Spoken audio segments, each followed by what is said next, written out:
in, this question of how big is the space of possible alien minds? What is the diversity of possible ways to look at the universe? And I did a little experiment.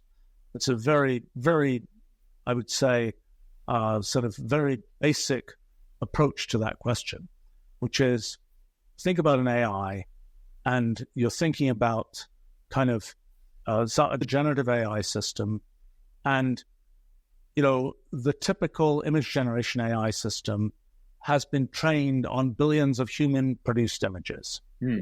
And then it's generating things that are like those human-produced images. And so you can start asking, well, that's a mind that's aligned with a human mind because it's trained from human-produced images.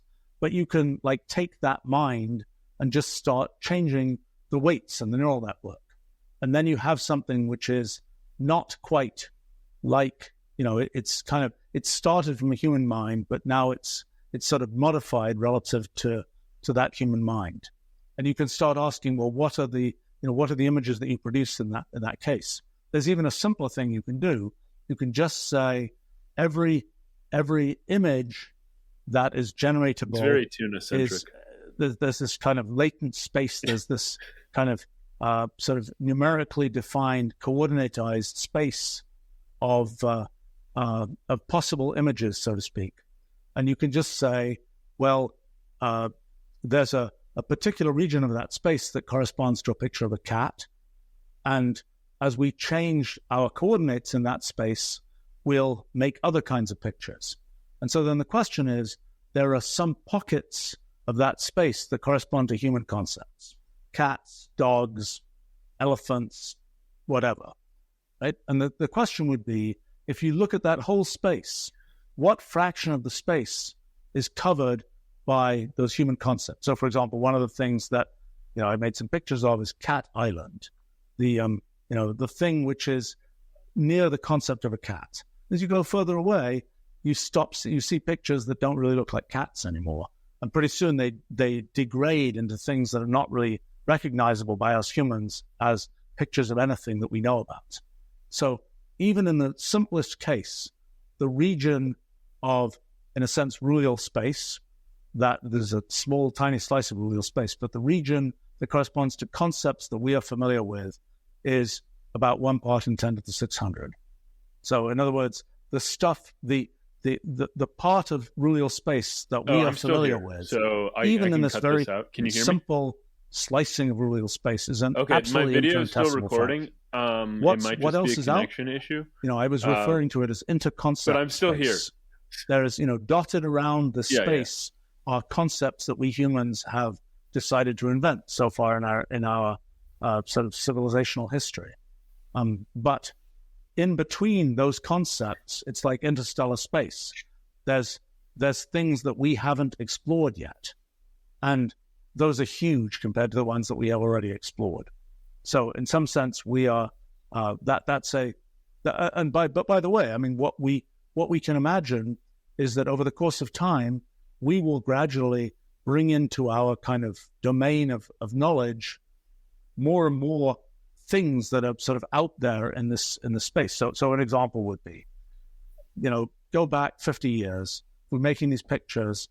Some things that show up in these pictures are nested fractal patterns. If you go back 50 years and you saw those things, you're just kind of like just shrugging your shoulders. I don't know what that is. It's just something I don't really know about or care about. Now that we know about fractals and nested patterns, we immediately say, oh, that's a fractal pattern. And no doubt there are many other things out there in that space where in time, for whatever reason, we may start caring about these things. We may give them names in our human languages and so on. And then that may be part of our sort of domain of things we think about. I mean, it gives one, there's a sort of a funny twist, which I don't know whether I fully understand yet, which is, you say, well, what's the future of history? Well, it's kind of like we explore interstellar space and physical space and so on, and then we explore the Ruliad. We go on exploring more and more of the Ruliad. And kind of the story of intellectual history could be the story of sort of just expanding in Ruliad space. They say, well, then eventually we get to this wonderful situation where we've expanded throughout Ruliad space. We're done.